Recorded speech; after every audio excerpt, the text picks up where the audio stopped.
The living organism and there surroundings. तो सबसे पहले हमको ये पता होना चाहिए कि लिविंग और नॉन लिविंग में क्या डिफरेंस है। बताओ कोई, कैसे पता लगेगा कि ये कोई लिविंग है और नॉन लिविंग है? हाँ, living organisms are made of cells. Made of cells और they respire, so they digest and they respond to stimuli. हाँ, मतलब उनके अंदर लाइफ प्रोसेस होती है। ठीक है, बैठ जाओ। लाइफ प्रोसेस मींस कि रेस्पिरेशन होता है, डाइजेशन होता है, बाकी की प्रोसेस होती है। दूसरा, सबसे पहली जो अगर हम बात करें जैसे बैक्टीरिया है, ठीक है, तो बैक्टीरिया में हमको जो रेस्पिरेशन है, डाइजेशन है, ठीक है, मल्टी सेलर लेवल पर देखने को नहीं मिलेगा, लेकिन उनके अंदर क्या हो रहा है, इंट्रासेलर हो रहा है, मतलब सेल के अंदर हो रहा है। ठीक है, तो सबसे पहले तीन चीजें सबसे जरूरी है किसी भी लिविंग ऑर्गेनिज्म के अंदर। सबसे पहला कौन सा है, जो इसने भी बताया, वो सेल के बने होंगे। ठीक है, तो उसे हम क्या बोलते हैं, जो सेल के बने हैं, यानी उनके अंदर क्या होगा, सेलुलर ऑर्गेनाइजेशन होगा। ठीक है, सबसे पहले क्या होगा, मतलब वो सेल के बने होंगे। दूसरा, ऐसा हो सकता है कि जो डेड बॉडी है किसी की, वो भी सेल की बनी है, तो क्या वो लिविंग है क्या? तो उसमें क्या होगा फिर, और क्या पहचान हो सकती है किसी भी रेस्पायर? हो सकता है कोई बैक्टीरिया हो, वो डेड हो। तो दूसरा है कि जो सेल है उसके अंदर केमिकल रिएक्शन चल रही होंगी, कुछ ना कुछ चल रहा होगा। ठीक है, तो सेल के अंदर जो भी केमिकल रिएक्शन चलती है, कुछ बनता है, कुछ टूटता है सेल के अंदर, उसे हम क्या बोलते हैं, मेटाबॉलिज्म। ठीक है, क्या बोलते हैं, metabolism means all the reaction inside the cell के अंदर जो कुछ भी चल रहा है। ठीक है, तो सबसे पहले सेल का बना होना चाहिए, दूसरा मेटाबॉलिज्म होना चाहिए। अब जैसा मैंने अभी बोला कि जो सेल है, सेल के अंदर कुछ बन रहा होगा, कुछ टूट रहा होगा, ठीक है, रिएक्शन चल रही होंगी।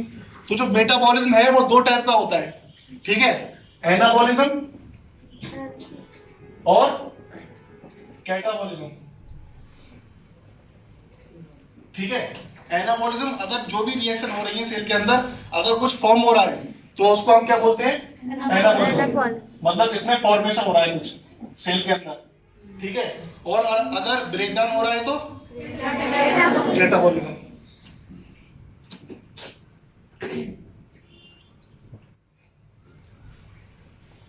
ठीक है, सेलुलर ऑर्गेनाइजेशन, मेटाबॉलिज्म, और तीसरा एक और कैरेक्टरिस्टिक है कि हो सकता है कि दोनों चीजें हो रही हो, लेकिन उन सेल के अंदर या उस एनिमल के अंदर एक चीज और होनी चाहिए, वो है कॉन्शियसनेस।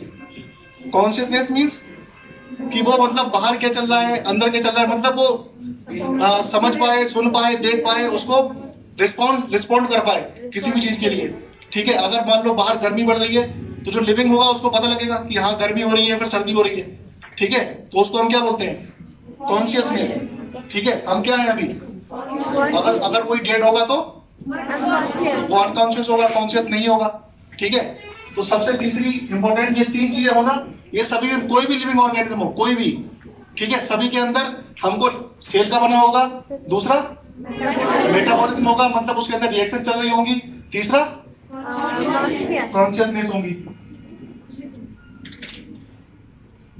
ठीक है, ये क्या है, तीन मेन चीजें हैं। इसके अलावा दो और चीजें हैं जो लिविंग ऑर्गेनिज्म के अंदर होती है, वो है ग्रोथ और रिप्रोडक्शन।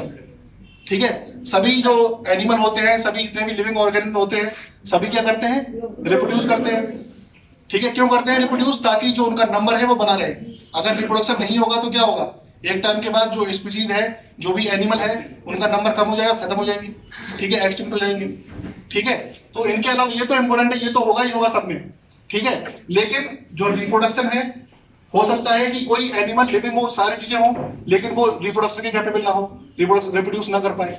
ठीक है, लेकिन फिर भी वो लिविंग है। ठीक है, तो ये जो तीन, जो सेलुलर ऑर्गेनाइजेशन, मेटाबॉलिज्म और कॉन्शियसनेस, ये मेन क्राइटेरिया है कि वो लिविंग होगा, और बाकी रिप्रोडक्शन मेन नहीं है, लेकिन फिर भी ये बता रहा है कि लिविंग ऑर्गेनिज्म के अंदर रिप्रोडक्शन होता ही होता है।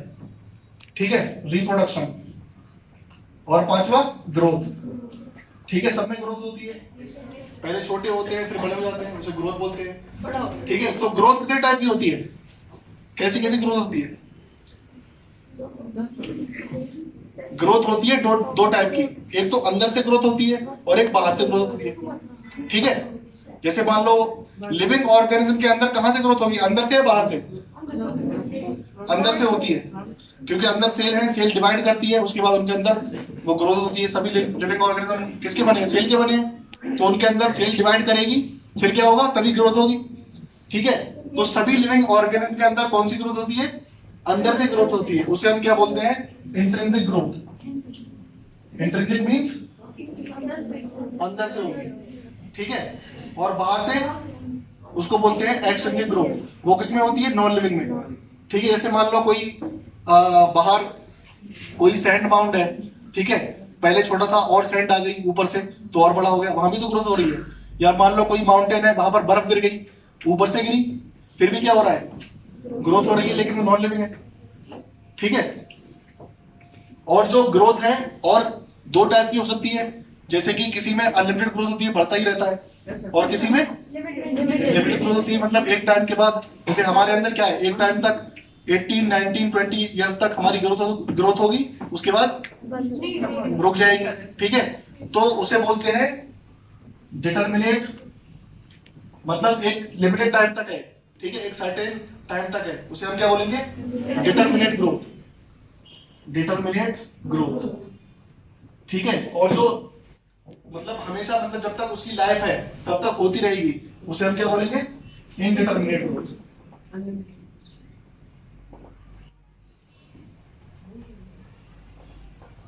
ठीक है, तो ये तो हमारे हो गए मेन कैरेक्टरिस्टिक किसके? लिविंग ऑर्गेनिज्म के। उनके कैरेक्टरिस्टिक हो गए मेन।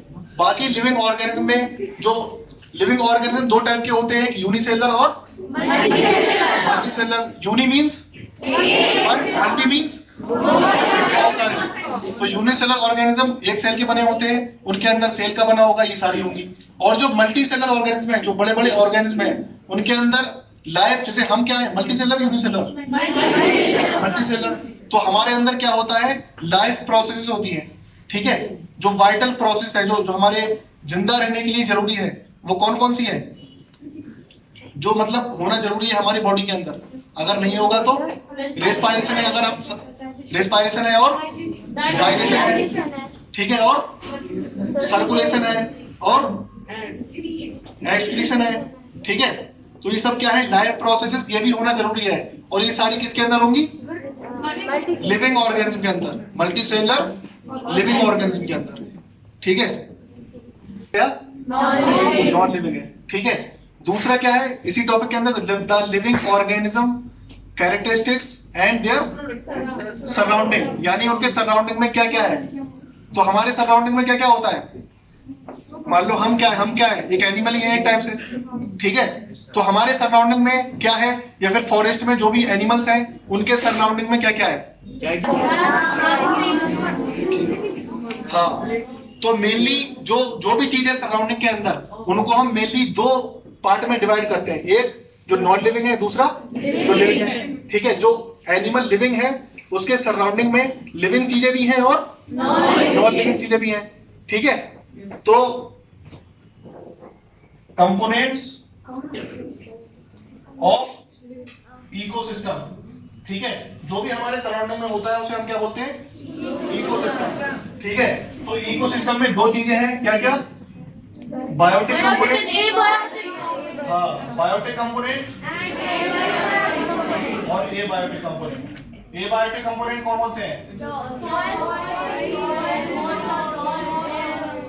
सॉइल है, वाटर है, और रॉक्स है, जो भी नॉन लिविंग है सब क्या है? एबायोटिक। ठीक है, बायोटिक में प्लांट्स, एनिमल्स, ये सब है। तो जो बायोटिक कंपोनेंट है इनको हमने और डिवाइड किया है ताकि इनको हम और अच्छे से पढ़ पाए। ठीक है, तो प्लांट है, उसके बाद दूसरे एनिमल है।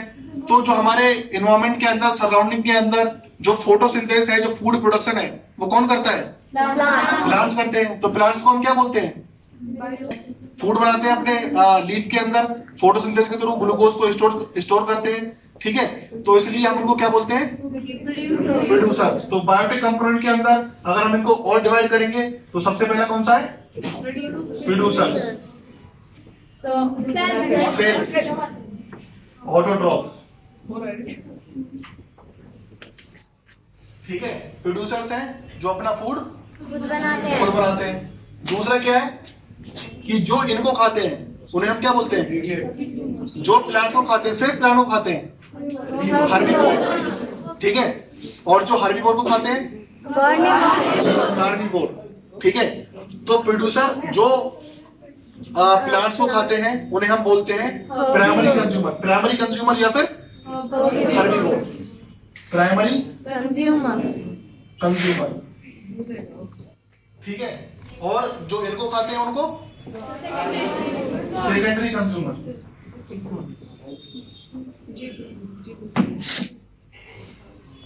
ठीक है, उसके बाद लास्ट में क्या होता है, टॉप कंज्यूमर होते हैं, टर्शरी।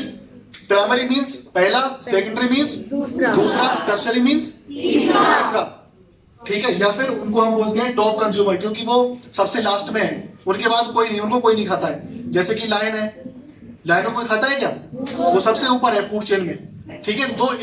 कोई भी इकोसिस्टम है, सराउंडिंग है, उनमें दो चीजें होती हैं, एक फूड चेन और एक फूड वेव। फूड चेन मतलब यही फूड चेन हो गया कि प्लांट ने कुछ सिंथेसाइज किया, फूड बनाया, उसको किसने खाया, हर्बीवोर ने खाया, उसको किसने खाया, कार्निवोर ने खाया, उसको किसी और ने खाया। तो यहाँ पर क्या हो रहा है, एक चेन बन रही है, इसी चेन को हम क्या बोलते हैं, फूड की चेन, फूड चेन, ठीक है।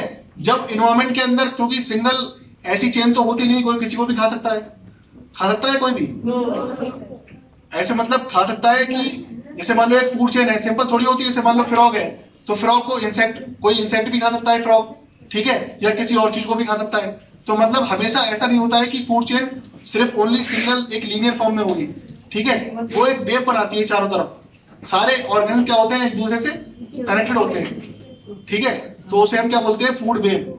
तो बहुत सारी फूड चेन जब मिलती है तो क्या बनाती है, फूड वेव बनाती है, ठीक है।